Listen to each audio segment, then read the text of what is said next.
Dan untuk membahas vonis hukuman seumur hidup untuk kasus korupsi Jiwasraya lebih lanjut sudah terhubung bersama kami melalui sambungan Zoom dengan Tama S. Langkun, peneliti Indonesia Corruption Watch. Mas Tama, selamat malam. Malam, Puspa. Mas Tama, kalau kita melihat hukuman seumur hidup untuk kasus korupsi untuk para koruptor di Indonesia, kita tahu ada Akil Mukhtar, sebelumnya juga ada nama Adrian Wauruntu yang juga mendapatkan hukuman penjara seumur hidup atas kasus korupsi. Tapi yang ini cukup jadi catatan baru, cukup jadi perbincangan karena 4 terdakwa, 4-empatnya dihukum di penjara seumur hidup dan juga dimiskinkan. Artinya semua hartanya disita begitu. Nah, kalau dari ICW sendiri melihat hukuman yang diberikan ini seperti apa? Ya, tentu saja ini sudah melewati dengan pertimbangan. Kemudian juga jaksa ketika dia mendalilkan tuntutan juga sudah dengan pertimbangan. Begitu juga dengan hakim yang memutuskan perkara. Dalam pandangan saya kemudian kita melihat ini kan perkaranya memang berhubungan sama kerugian negara. Jadi kata kuncinya itu pada kerugian negara tadi. Dan kemudian kita bicara dampak juga ini sangat besar. Karena kan nggak main-main ya. Kerugian negaranya itu 16 triliun. 800 juta sekian, 6,8 triliun sekian, 16 triliun lah ya. Artinya ini sangat besar sekali. Jadi memang ketika kita melihat ada short vonis yang demikian, itu sudah melewati pertimbangan dan kita harus mendorong memang upaya-upaya hukuman yang maksimal untuk pelaku tindak pidana korupsi. Oke.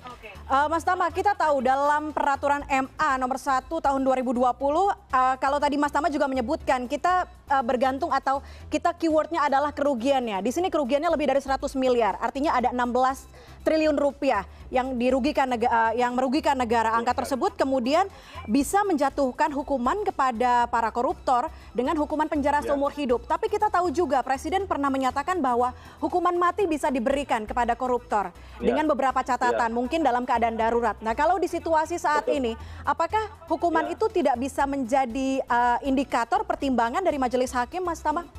Ya, tentu saja begini ya. Kalau bicara soal hukuman mati, kita tidak melihat itu sebagai upaya yang maksimal. Kenapa? Karena kalau kita bicara soal hukuman mati, itu kan pertimbangannya tadi dalam keadaan bencana, darurat, dan lain sebagainya. Nah, kita juga tidak melihat soal efek jera dari sebuah hukuman mati. Kita tahu negara Cina yang kemudian menggembar-gemborkan soal hukuman mati. Kan pertanyaannya, bagaimana angka korupsi di sana? Kan juga secara statistik tidak jauh lebih baik daripada Indonesia. Nah, kalau saya Mbak, mungkin fokusnya bukan soal pada hukuman matinya, tapi bagaimana selanjutnya. Karena ini bicara soal uang yang sangat besar. Artinya, tidak cukup pada menghukum orang saja, tapi konsentrasi selanjutnya adalah bagaimana melakukan perburuan, bagaimana melakukan pemulihan asetnya. Nah, saya lebih melihat pada sisi itu. Misalnya, bagaimana penerapan undang-undang tindak pidana pencucian uangnya. Karena ini bicara soal asal-usul uang yang pindah ke sana kemari, bicara soal manipulasi, bicara juga pasar modal. Nah, itu satu sisi yang menurut saya belum tersentuh. Sisi lain adalah soal korporasi. Kita harus ingat bahwa ini bicara soal korupsi yang berhubungan sama pasar modal, kemudian bicara soal asuransi, ada korporasi besar namanya Jiwasraya di sana atau PT AJS, belum lagi ada perusahaan-perusahaan seperti Inti Agri Resources, Maxima Integra Investama, kemudian Nina Padi Investama Sekuritas, dan lain sebagainya. Artinya kan juga selain pertanggungjawaban orang, kita harus melihat juga soal bagaimana pertanggungjawaban korporasi itu dikejar. Artinya apa? Harapan kita bukan hanya sekedar berhenti pada menghukum orang, tapi pada pemulihan kerugian negara. Ini juga harus jadi pertimbangan ke depan. Kalau saya lebih melihat ke sana, Mbak. Jadi saya tidak mau terjebak soal mati atau nggak mati, tapi lebih bagaimana asetnya pulih.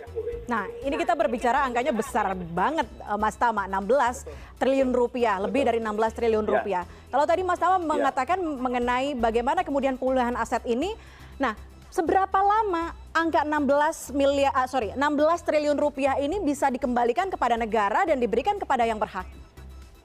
Ya, tentu kan proses panjang, Mbak. Jadi dari perkara saja kita ini baru sampai di level putusan tingkat pertama.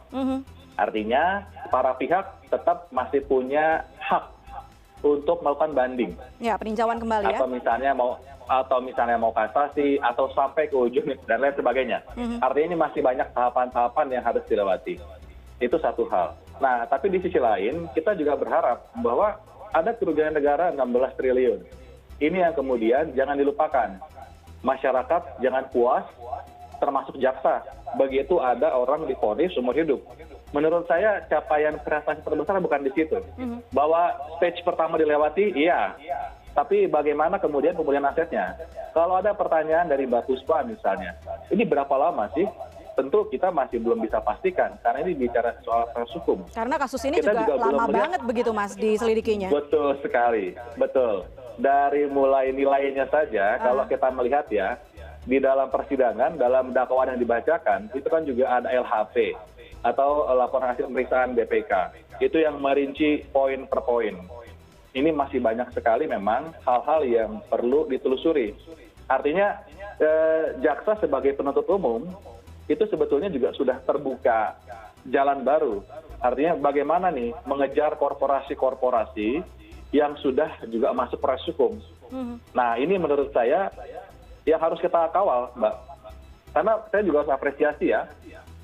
Karena bicara soal kejahatan pasar modal yang ditreatment dengan penanganan perkara korupsi, ini bukan hal yang suatu hal yang baru.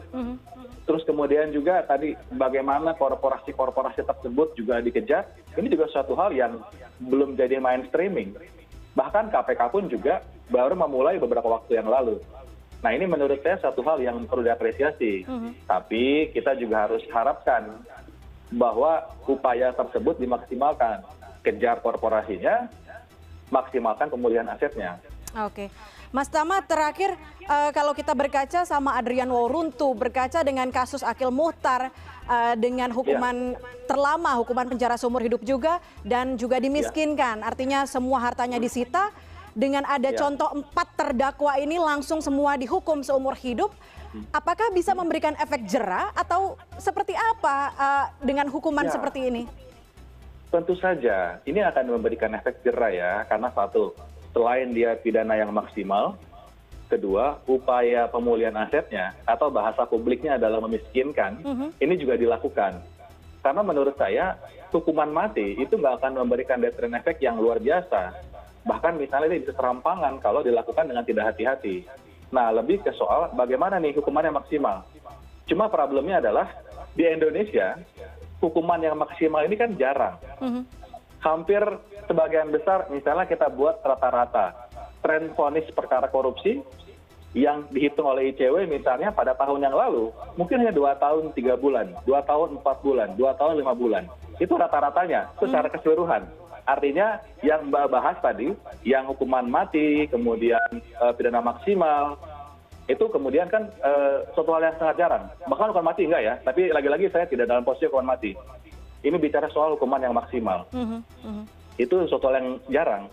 Oke, baik. Jadi di luar hukuman seumur hidup dan hukuman mati mungkin yang belum juga dilakukan oleh pemerintah Indonesia, intinya prioritasnya adalah pengembalian uang nasabah begitu ya, pengembalian uang nasabah yang harus jadi prioritas dalam skandal asuransi Jiwasraya ini. Oke, Mas. Selain nasabah juga harus keuangan negara tadi, Mbak. Artinya bagaimana uang-uang tersebut bisa masuk ke kas negara, sehingga bisa dimanfaatkan untuk negara. Tidak hanya menjadi angka yang ditulis bahwa ini klaim keberhasilan penyelamatan negara, tapi bagaimana betul-betul bisa diterima oleh negara. Oke, Mas Tama, satu lagi terakhir, pengawasannya seperti apa kemudian untuk para nasabah ini bisa melihat kasus ini, melihat prosesnya, apakah memang harus diinformasikan oleh Pengadilan Negeri Tipikor atau seperti apa? Ini suatu hal yang agak susah memang pilihannya. Ini mirip-mirip dengan perkara first travel. Ketika pidananya jalan, maka hak-hak para nasabah itu kemudian sudah ada dalam urusan pidana. Jadi sekarang konsentrasi negara adalah bagaimana menghukum orang, bagaimana merampas hasil kejahatannya. Beda kalau kemudian para nasabah menempuh jalur perdata. Jadi langsung dinikmati oleh para nasabah tersebut. Nah ini mirip-mirip dengan perkara first travel ya. Nah, tapi lagi-lagi begini, dalam konteks pengawasan, ini menurut saya nasabah sebagai pemilik hak pun juga harus mengikuti prosesnya.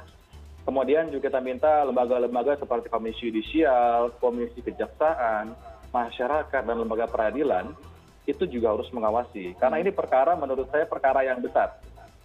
Dan ini perkara dari kerugian negara, kemudian juga bicara soal dampak kepada masyarakat juga secara langsung. Artinya kalau kemudian perkara ini tuntas, kerugian negara dipulihkan, maka penyelamatannya juga luar biasa. Oke, baik. Terima kasih banyak Tama S. Langkun, peneliti ICW, sudah bergabung bersama kami di CNN Indonesia Connected. Selamat malam.